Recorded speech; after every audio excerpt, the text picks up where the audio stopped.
What's going on, my friends? Cubs fan Han here for another Star Wars Galaxy of Heroes video, and this is the start of potentially a new, somewhat regular series. You're gonna have to let me know down in the comments if you want to see more of these videos, but I'm going to give you a breakdown of the last 5 Zeta abilities I gave and why I gave those Zetas, and then we're gonna look to the future and I'm gonna talk about the next 5 that I'm going to give, and then this can recycle as, you know, 5 Zetas from now. I'll come back and break down, did I actually follow through and give those Zetas, what got in the way, and what are the next 5 at that point. And so, starting with the last 5 Zetas that I gave to characters in my roster, the most immediate, recent Zeta I gave was to my girl, Leia's mom, who's got it going on, Padme Amidala.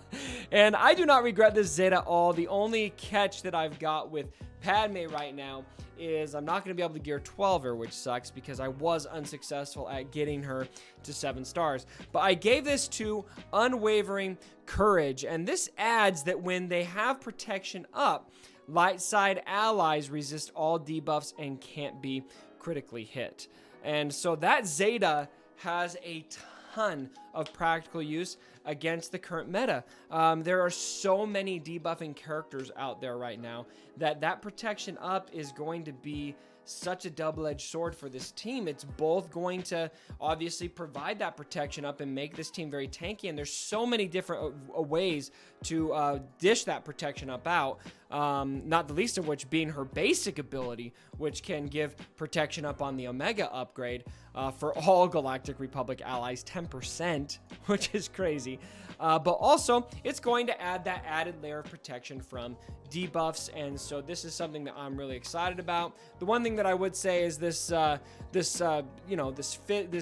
bicep here looking a little weak there. I mean, come on, this is the flexing pose. We need something bigger here, you know, like Dwayne "The Rock" Johnson biceps. I guess it's Padme's biceps. Immediately before my Padme Zeta, the last one I gave before that was General Grievous's unique ability. And can I get an F in the comments, because I gave Metalloid Monstrosity to General Grievous, which is a great Zeta, and the hope was that this would help take me over the edge and get me that 7-star Padme. It didn't. I think ultimately I just need to get Droidica ready, but this is a great Zeta. I'm glad I have it anyway for Grand Arena, and this was actually my last Grand Arena having Grievous. It was the only team that held on defense for me. I got full cleared, but my Grievous team was able to hold, and this adds whenever a droid or separatist ally is defeated, Grievous dispels all debuffs on himself, resets all cooldowns, and gains a bonus turn. And so you want to do it with those other fellow droids. It helps Grievous get extra turns, and he can have all of his cooldowns reset as a result. So great Zeta to have. Definitely one you guys, if you don't have Padme yet, it's probably a Zeta to consider for the Padme event at a minimum for the 7-star edition of it. Obviously it still wasn't enough to get me there, and so I think I just needed more gear and some different characters or better mods. I don't know. I just didn't quite get there. But also a really great defensive Grand Arena Zeta, probably tier 1 defense, honestly, if you can have enough of those droids farmed. A lot of people don't see a lot of General Grievous, but it's mostly because people just don't have the other characters farmed. But when you've got the full supporting cast, this is an amazing defensive team to add to Grand Arena.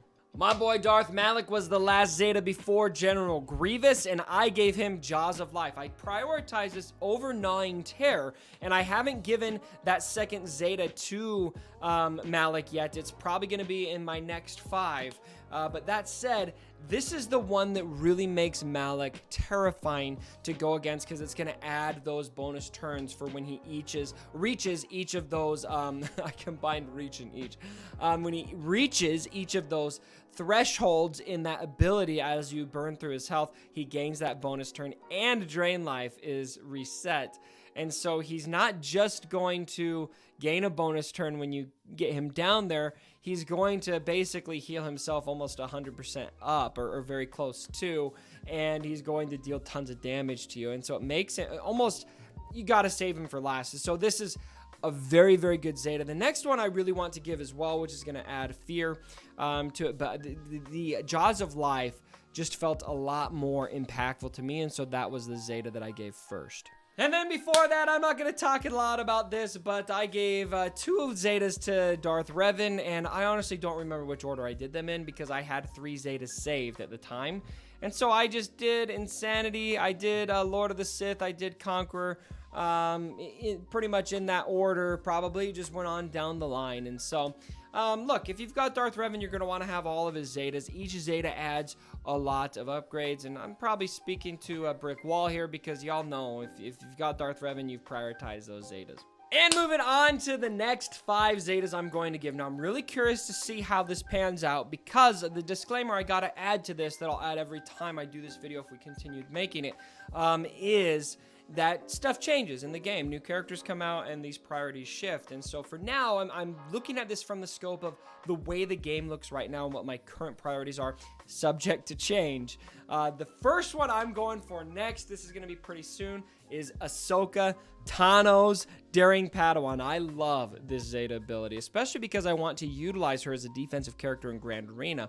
And this adds that if the leader is Galactic Republic, which is going to be the case because I'm going to be using Padme, then Ahsoka is called to assist whenever a Galactic Republic ally uses a special ability. That's a lot of assisting, and she does good damage on her basic ability. And you can see here I'm at 14 out of 20, 4 out of 13 for Omegas. So I'm getting pretty close. Another couple territory wars, and I should be there. So next week I should be able to get that Zeta ability. Very, very excited about adding that. It definitely adds an extra element of difficulty to those Galactic Republic teams because there's just, I mean, obviously there's just so many special abilities out there that's going to get Snips out there a lot more. It just adds a ton of, it's kind of like Han Solo's Zeta ability, shoots first, is one of those that just, it adds so much more bonus attacking from Han Solo, and he's such a damage machine.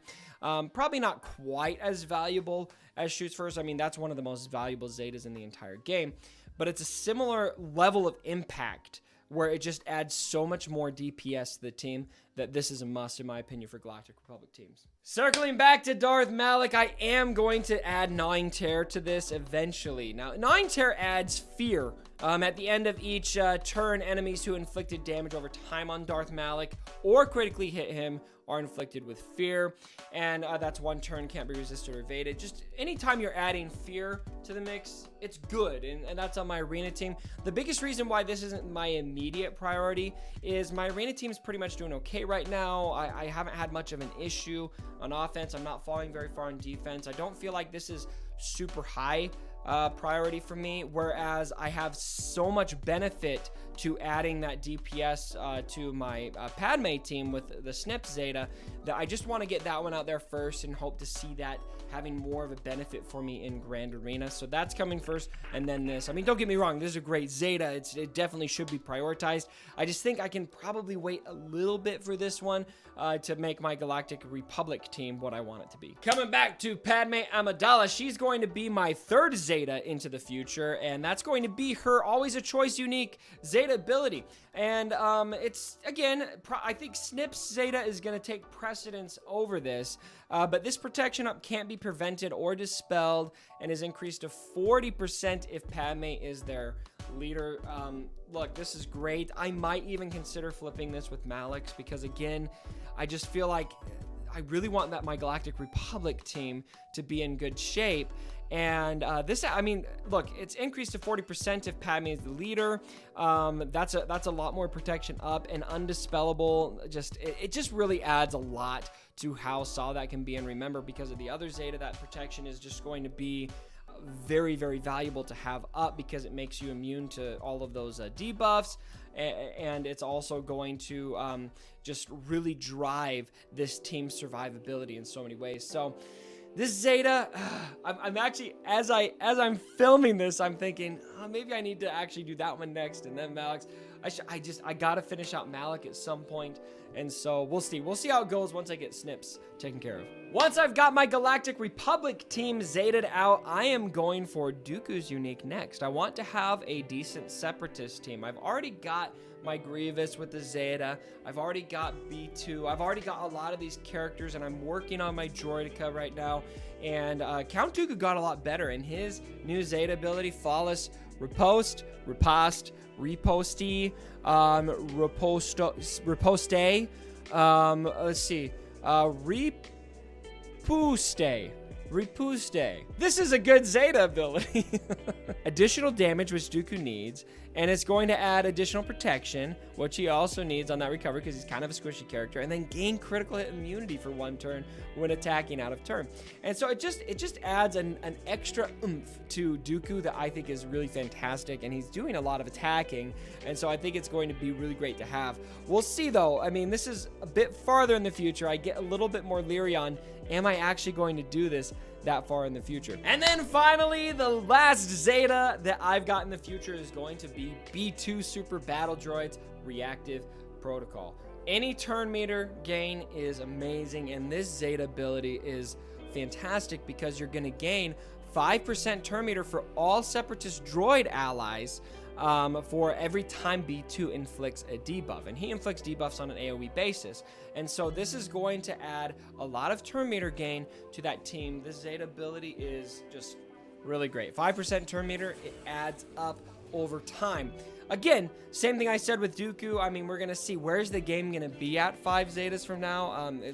This is one that could quickly end up on the chopping block if another character comes out that has priorities, especially if it's like a Jedi or something. Come on, give me more Jedi. I know there's a lot of Jedi in the game, but we need more good Jedi that aren't Old Republic Jedi. It's not like right now there's all Old Republic Jedi that are good. We need the old school Jedi to really make an appearance, just to really represent. Like Shak Ti. Can we get some Shak Ti in here, please? All right, my friends, I want to know, what were your last 5 Zetas and what are your next 5 Zetas? Tell me down below in the comments. Let's discuss. Let's compare, contrast. What Zetas do you wish you had? What Zetas are you really wanting to have?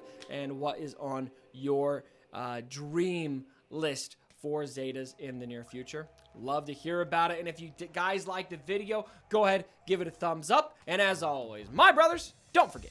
My dead body.